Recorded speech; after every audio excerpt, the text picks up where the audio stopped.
GM, you are listening to the Rise and Crypto podcast by Cointelegraph with me, Gareth Jenkinson. It is my last day covering for Robert Baggs this week while he's been in the Big Apple for NFT.nyc. This is officially episode 100 of the podcast, so thank you to those of you that have been with us from the start. And if this is your first time here, you've come to the right place. For a quick morning recap of the latest happenings in the crypto world, go ahead and smash that follow button, grab yourself a cup of coffee, and let's get into this morning's episode.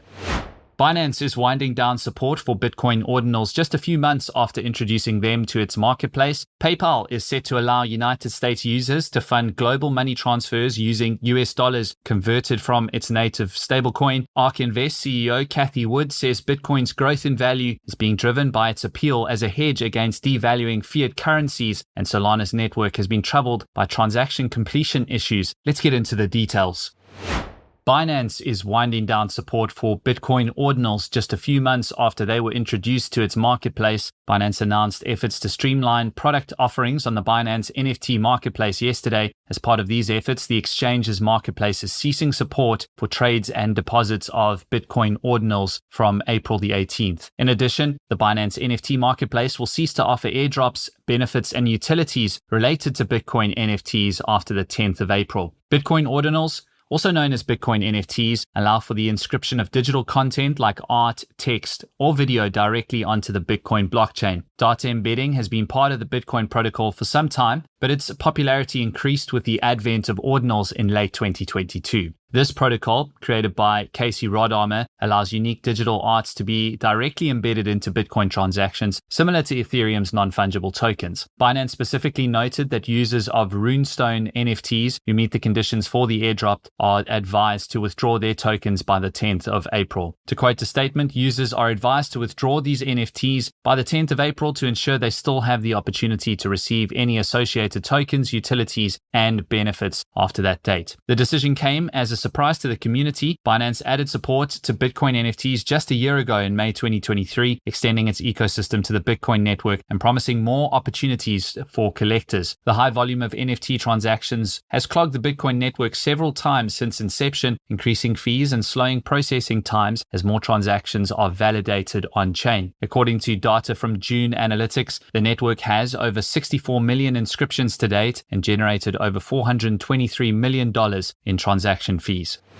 PayPal is set to allow all United States users outside of Hawaii to fund money transfers abroad using US dollars converted from its native stablecoin PayPal USD. According to an announcement yesterday, the service, powered by PayPal's Exum, is able to fund money transfers via PYUSD to more than 160 countries with no transaction fees. To quote the company, by introducing the option to fund cross-border money transfers with USD converted from PYUSD, Exum now offers an easy and reliable way for US users to send money abroad using PYUSD as a funding source. When this option is selected, Exum will convert the PYUSD in a US user's PayPal cryptocurrency hub to US dollars currency with no crypto sale fee, and recipients will receive funds in the fiat currency selected by the sender. Through the service, funds can be sent abroad either to a recipient's bank account, a mobile wallet address, or a financial institution for pickup. Transactions not denominated in US dollars will be subject to currency conversion, which includes a spread. All US users can use the service except in Hawaii, where the holding of cryptocurrencies with PayPal is prohibited by state law. The issuance of and custody of PayPal USD is performed by Paxos in New York. Since its launch last August, close to 200 million PYUSD have been issued, a number well below USD Coin's USDC market cap of $32.9 billion and Tether's market-leading USDT market cap of $110 billion. Jose Fernandez de Ponte,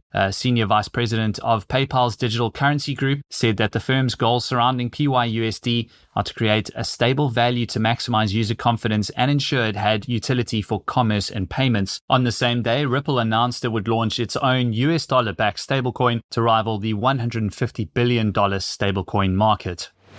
ARK Invest CEO Cathie Wood, who's a well-known Bitcoin proponent, says BTC continues to rise in value because it's a flight to safety against devaluing fiat currencies. In an interview with CNBC on April 3, Wood described Bitcoin as both a risk-on and risk-off asset. Last year in the United States, regional banks imploded, Bitcoin went up 40%. Bitcoin does not have counterparty risk. I think, and we're putting out a piece in the next few weeks, which is, this is both, get this, a risk on asset, but it is risk off. I remember we got in at $250 when Greece was threatening to leave the euro. The approval of Bitcoin ETFs in the United States may have driven the mainstream narrative around Bitcoin in 2024, but for Cathie Wood, there is another key factor at play. While institutions are finally getting some much-needed exposure to Bitcoin, regular citizens are being presented with an even more important opportunity. You have the ETFs. There's something else going on around the world. There are currency devaluations taking place that people are not talking about. The Nigerian naira is down 50-60% in the last 9 months. Egypt just devalued by 40%. Argentina continuing to devalue. I think this is a flight to safety, believe it or not, taking place. A hedge against devaluation, a hedge against a loss of purchasing power and wealth. As Cointelegraph continues to report, Wood has kept up public support of Bitcoin this year as ARK's ETF product goes head-to-head with the world's biggest asset managers. This week, however, the fund saw uncharacteristic net outflows of nearly $90 million. Analysts have suggested this might be due to quarterly rebalancing flows. Accompanying data from crypto intelligence firm Arkham revealed preliminary outflows from the Grayscale Bitcoin Trust, which ARK's outflows beat on April the 2nd, were around $130 million.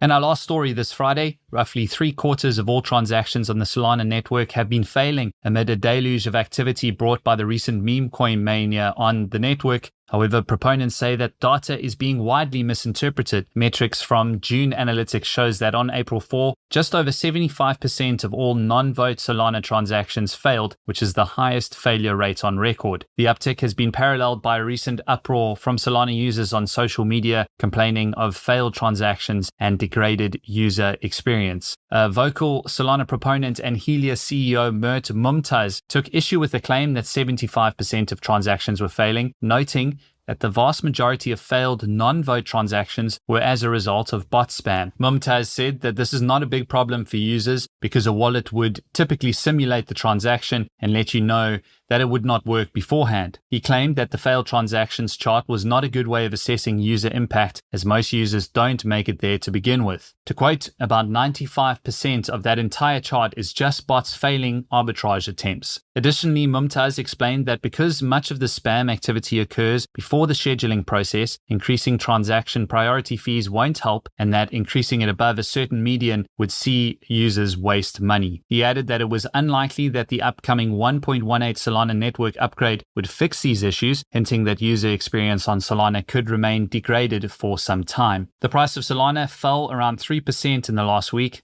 stumbling slightly after a 45% rally in the last month. Its recent weekly drawdown has seen it fall back to being the 5th largest cryptocurrency by market cap, as per data from CoinGecko. Sol currently commands a total value of $81 billion, trailing behind Binance's BNB token at $89 billion. And that is it for today's episode and for this week. Thank you very much for listening to the Rise and Crypto podcast by Cointelegraph. Robert Baggs will be back with you in the driver's seat next Monday. Of course, if you're enjoying these updates, please make sure that you let us know by following, subscribing, and leaving a review. Have yourself a fantastic weekend.